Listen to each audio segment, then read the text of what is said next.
महाकारुणिक तथागत भगवान गौतम बुद्ध, परमपूज्य बोधिसत्व डॉक्टर बाबासाहेब आंबेडकर यांच्या विचारांना आणि त्यांच्या प्रतिमांना अभिवादन करून धम्म म्हणजे काय या संदर्भात आपण चर्चा करत आहोत.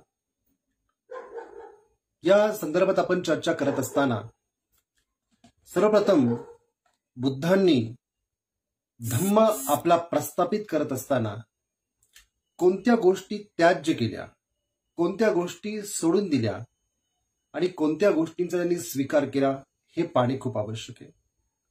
कारण की आज देशामध्ये एक असा प्रश्न उभा राहिला आहे की एकीकडे सनातन धर्म या नावाने संपूर्ण देशाच्या राजकारणाचं ध्रुवीकरण, यातूनच धार्मिक दंगली, यातूनच अनेक प्रकारच्या ज्या प्रत्येक मनुष्याला अहितकारक गोष्टी आहेत अशा गोष्टी होण्याचा जो संभव आहे तो संभव यामुळे वाढलेला आहे. म्हणून बुद्धांनी काय काय त्याज्य ठरवले होते, जुन्या ज्या संकल्पना होत्या त्या जुन्या संकल्पना बुद्धांनी कशा त्याग्य ठरवल्या होत्या त्या प्रथम आपण पाहूया आणि मग आपण बुद्धांनी काय स्वीकारलं आणि काय नाकारलं हे देखील पाहणे खूप आवश्यक आहे. बुद्ध अँड हिज धम्मा या ग्रंथामध्ये बाबासाहेबांनी साम्य आणि भेद याच्यामध्ये स्पष्ट केलेलं आहे. या तात्विक आणि धार्मिक विचारसरणीच्या अवलोकनावरून असे दिसते की बुद्धाने ज्यावेळी आपल्या शासनाचा पाया रचला त्यावेळी काही रूढ कल्पनांनी लोकांच्या मनामध्ये घट्ट पकड घेतली होती. त्या कल्पना या प्रकारच्या होत्या. त्यातली पहिली कल्पना होती की वेद प्रामाण्यावरती विश्वास. ज्यांचा वेद प्रामाण्यावरती विश्वास आहे ते लोक ते धम्मामध्ये समाविष्ट होत नाही. जे वेदाला प्रमाण मानतात आणि वेदानुसारच प्रत्येक गोष्ट ही अपौरुषीय आहे आणि प्रत्येक गोष्ट ही वेदामध्ये सांगितलेली आहे, अशा प्रकारचा जो घट्ट विश्वास होता याला बुद्धांनी त्याज्य केलं. आत्म्याची मुक्ती किंवा मोक्ष म्हणजेच त्यांच्या पुनर्जन्माचा अंत यावरचा विश्वास बुद्धांनी त्याज्य केलेला आहे. आत्मा नावाची कोणती गोष्ट नाही, त्याची अशी कोणती मुक्ती होत नाही आणि त्या मुक्तीतून असा कोणता मोक्ष साध्य होत नाही हे बुद्धांनी त्या काळामध्ये सर्वप्रथम समजावून सांगितलं. कारण की आत्मा जर प्रत्येक व्यक्तीचा आहे तर प्रत्येक प्राण्यांचा आत्मा कशा पद्धतीचा आहे, तो कोणत्या स्वरूपाचा आहे याविषयी बुद्धांनी अनेक लोकांना वेगवेगळ्या प्रकारचे प्रश्न विचारले आणि त्या प्रश्नातून आपल्याला एक लक्षात आलं की प्रत्येक व्यक्तीचा आत्मा वेगवेगळा आहे, प्रत्येक व्यक्तीची सांगण्याची पद्धती वेगवेगळी आहे आणि म्हणून त्या आत्म्यातून मुक्त होण्याची जी स्थिती आहे ती बुद्धांनी त्याज्य ठरवली. याऐवजी बुद्धांनी कोणताही आत्मा असा नसतो, जी काही कृती होते ती चेतना किंवा विज्ञान याद्वारे होते किंवा इंग्रजीमध्ये त्याला कॉन्शियसनेस असं म्हणतात, याद्वारे ती होत असते आणि म्हणून प्रत्येक गोष्ट जी आहे ही कार्य आणि कारण या भावनेतून निर्माण झालेली असते आणि म्हणून अशा कोणत्याही प्रकारच्या आत्म्याची मुक्ती बुद्ध मानत नाही. ती गोष्ट बुद्धांनी त्याज्य ठरवली. मोक्ष प्राप्तीची साधने या दृष्टीने धार्मिक विधी, समारंभ व यज्ञ यावरचा विश्वास बुद्धांनी त्याज्य केलेला आहे. कारण की यामुळे जी एक प्रकारची समाजरचना निर्माण झाली होती आणि समाज रचनेमध्ये जे एक प्रकारची पुरोहितगिरी तयार झाली होती आणि एक प्रकारचा उपासक वर्ग जो तयार झाला होता आणि यातून एक सामाजिक रचना निर्माण होत असताना चातुर्वर्ण्य व्यवस्थेची जी निर्मिती झाली होती बुद्धांनी तीही त्याज्य ठरवली. म्हणून अशा प्रकारच्या कोणत्याही धार्मिक विधी, समारंभ अथवा यज्ञ हे बुद्धांनी त्याज्य केले किंवा याच्यावरचा जो काही विश्वास होता तो बुद्धांना मान्य नव्हता. समाज संघटनेसाठी चातुर्य व्यवस्थेच्या आदर्शावरती विश्वास बुद्धांना मान्य नाही. बुद्धांनी हे त्याज्य ठरवलेलं आहे. चातुर्वर्ण्य व्यवस्था बुद्ध मानत नाही. बुद्ध म्हणतात की प्रत्येक व्यक्ती जो आहे त्या प्रत्येक व्यक्तीची जी जीवन पद्धती आहे ती स्वतंत्र आहे आणि प्रत्येक व्यक्ती कुठल्याही चातुर्वर्ण्य व्यवस्थेमध्ये येत नाही. माझा भिक्खू हा कुठल्याही जातीचा असो, कुठल्याही धर्माचा असो, कोणत्याही तो कुळातला असो, त्याला मी माझ्या या संघामध्ये सहभागी करून घेतो आणि माझा संघ ज्याप्रमाणे अनेक नद्या एकमेकांना येऊन मिळतात आणि त्याचा एक महासागर बनतो अशा पद्धतीचा माझा संघ आहे. म्हणून बुद्ध समाज संघटनेसाठी चातुर्य व्यवस्था नाकारतात की जी व्यवस्था अनैसर्गिक आहे. विश्वाचा निर्माता म्हणून ईश्वरावर आणि विश्वाचे मूलाधार तत्व म्हणून ब्रह्मावरती विश्वास बुद्ध या गोष्टीला त्याज्य करतात. असं कोणताही ईश्वर नाही असं बुद्ध म्हणतात. ही सृष्टी जी आहे ही एका अशा कार्यकारण भावनेच्या प्रक्रियेतून तयार झालेली आहे. त्याच्यामुळे यावरती कुणी कुणाचा निर्माता किंवा कुणी कुणाला निर्माण केलं अशी प्रक्रियाच बुद्ध सांगत नाही. बुद्ध कोणतीच गोष्ट अनसायंटिफिक बोलत नाही. म्हणून ही आपण गोष्ट लक्षात घेतली पाहिजे. आत्म्यावरती विश्वास बुद्ध ठेवतच नाही किंवा ती गोष्ट त्याज्य करतात. संसार किंवा आत्म्यांचा पुनर्जन्म होतो यावरचा विश्वास ते त्याज्य ठरवतात.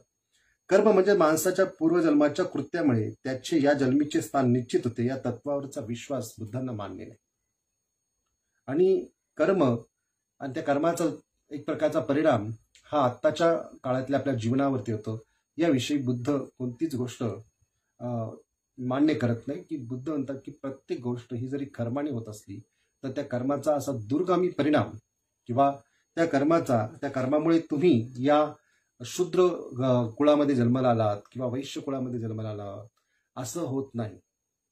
कर्म आणि कर्माचे परिणाम बुद्ध सांगतात ते तत्काळ स्वरूपाचे असतात, तात्काळ येतात, काही उशिरा येतात, परंतु कर्माचे परिणाम हे बुद्ध जे म्हणतात त्याच्यातला आणि या ठिकाणी जो सांगितलेला आहे म्हणजे जो पूर्वीच्या सनातन धर्मानुसार जो सांगितलेला आहे त्या कर्माचा परिणाम याच्यामध्ये खूप महदंतर आहे, खूप फरक आहे.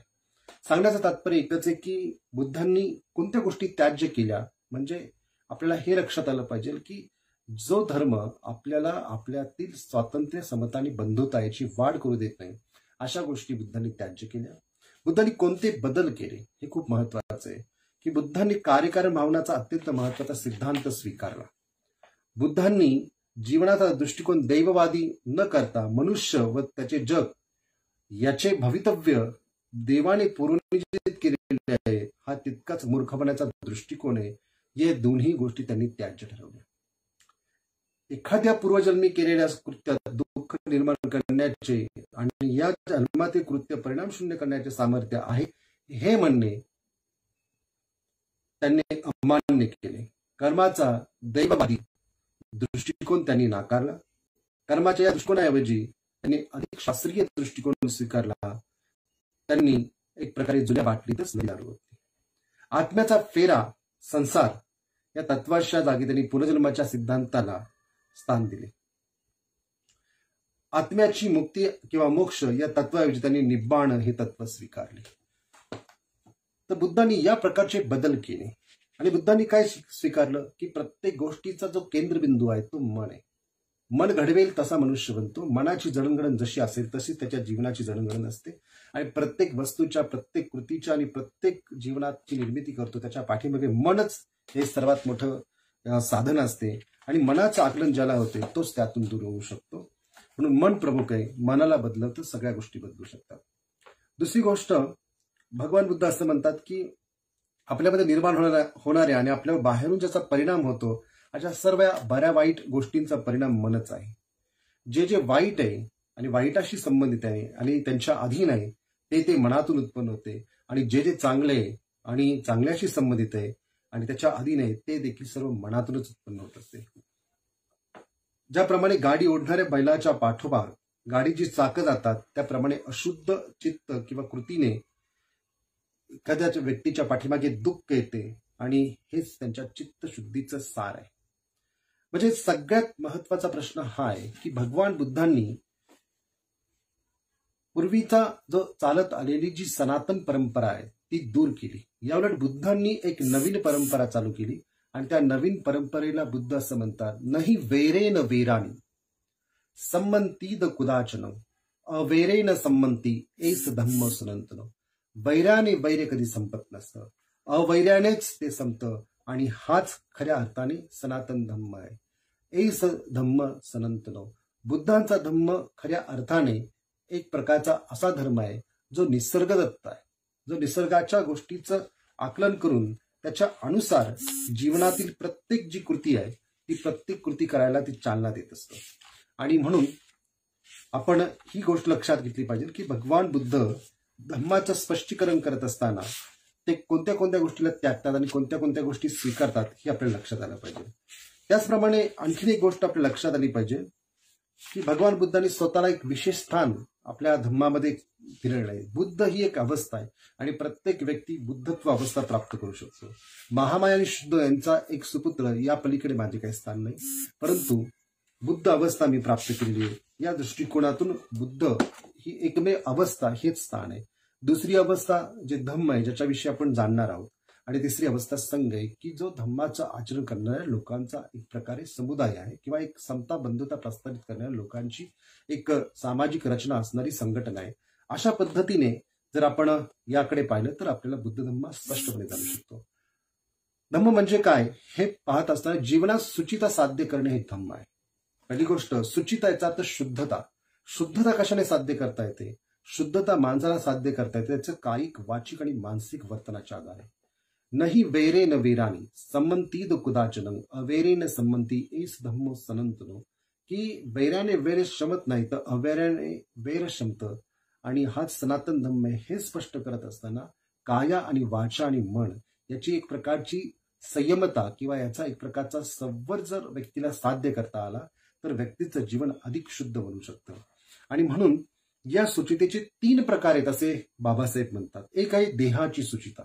देह याचा अर्थ शरीर. शरीराने शुद्ध माणूस कसा बनू शकतो?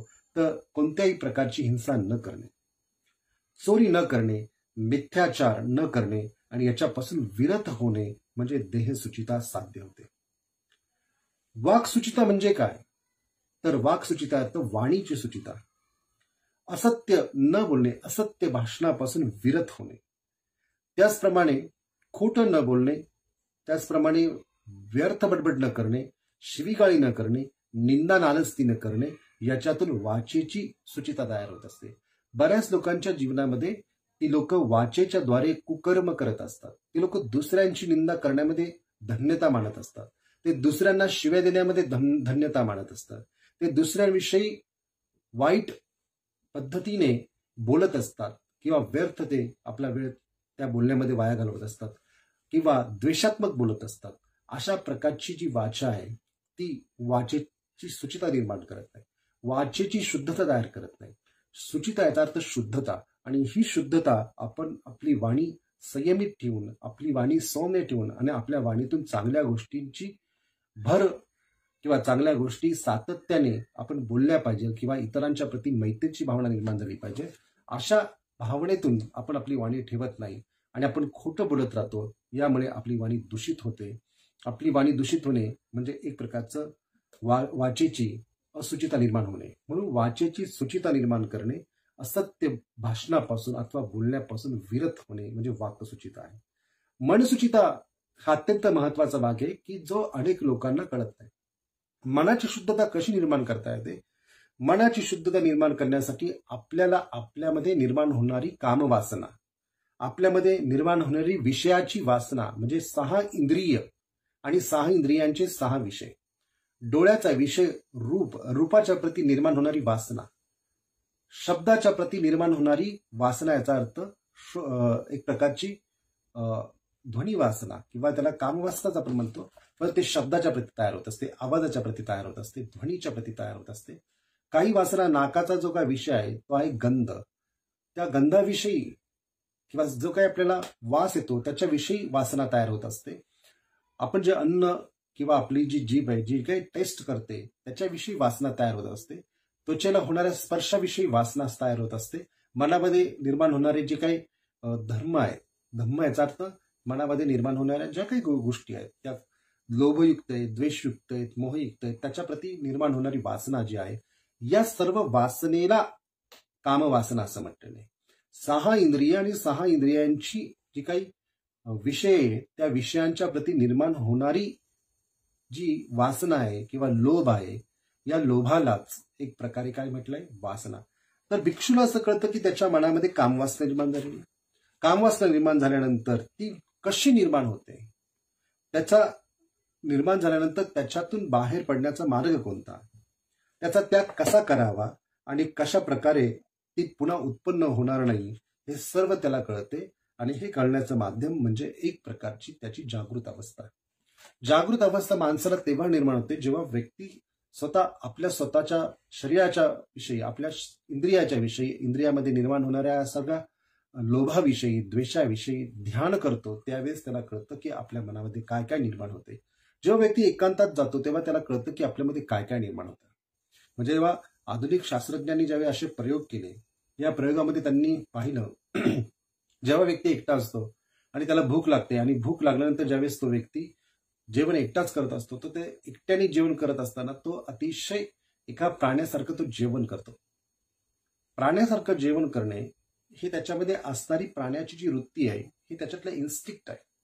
परंतु समाजाची रचना किंवा समाजातील सभ्यता अशा पद्धतीने विकसित झाल्यामुळे की सर्वजण एकत्र बसून जेवण करू शकतात, तर ते जेवण करत असताना प्रत्येक व्यक्ती एक प्रकारची सभ्यता पाळून सिस्टमॅटिक पद्धतीने तो जेवण करतो, म्हणून तो प्राणी वाटत नाही. परंतु माणूस एकांतात गेला तर त्याच्यातले जे सगळे इन्स्टिक्ट जे आहेत ते सगळे इन्स्टिक्ट म्हणजे त्याच्या सगळ्या मानसिक प्रवृत्ती ज्या आहेत त्या कार्यान्वित होत असतात. एकटेपणामध्ये माणसाच्या मनातली जी गोष्ट आहे ती बाहेर प्रकटते, तो अभिव्यक्त करत असतो.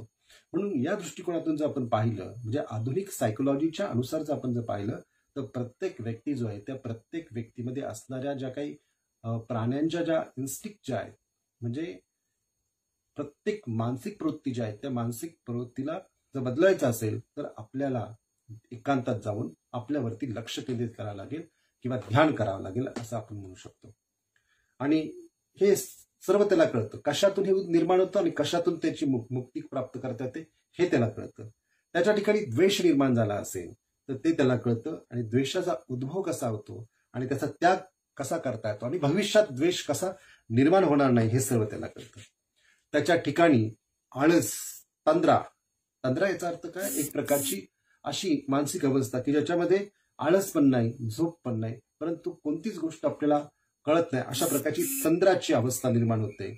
उद्धटपणा तयार होत असतो, शंका, गोंधळ उत्पन्न झाल्याची त्याला जाणीव होते आणि त्याचप्रमाणे त्याच्या सर्व मानसिक दुःख स्थितीचा उद्गम कसा होतो, त्याचा त्याग कसा करता येतो आणि तद्विरहित चित्त स्थिती कशी साध्य करता येते याचे ज्ञान त्याला होते. तेव्हा मानसिक सुचिता निर्माण होत असते.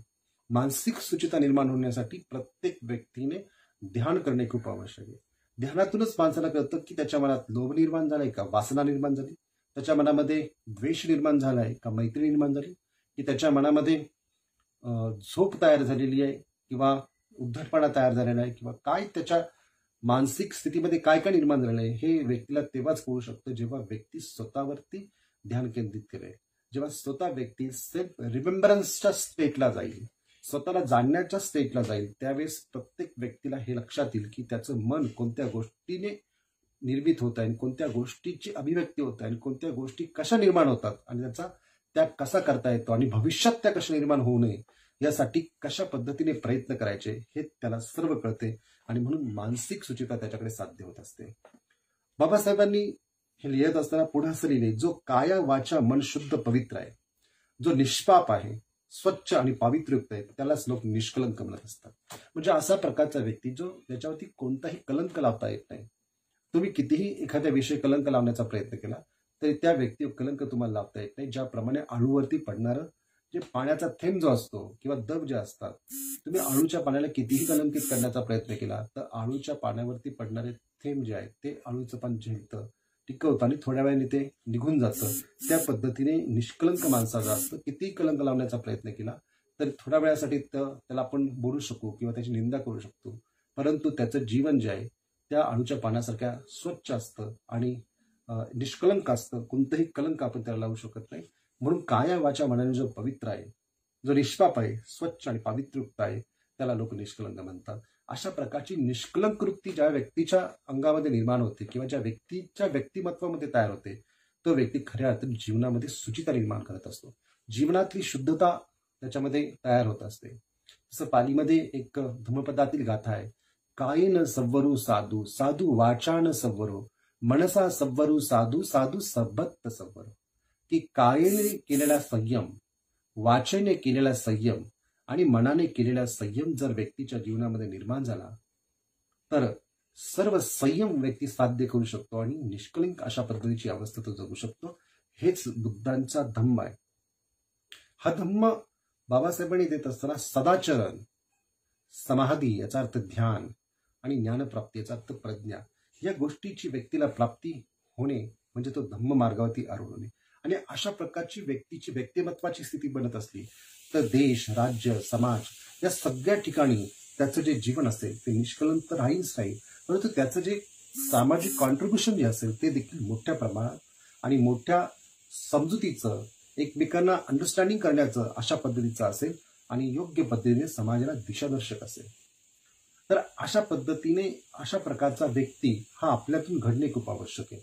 आणि म्हणून बुद्धांचा धम्म जो आहे की जो एस धम्म सनातनो, सनातन जी क्रिया जी आहे ती सनातनाची क्रिया म्हणजे धम्म निर्माण करण्याची क्रिया आहे.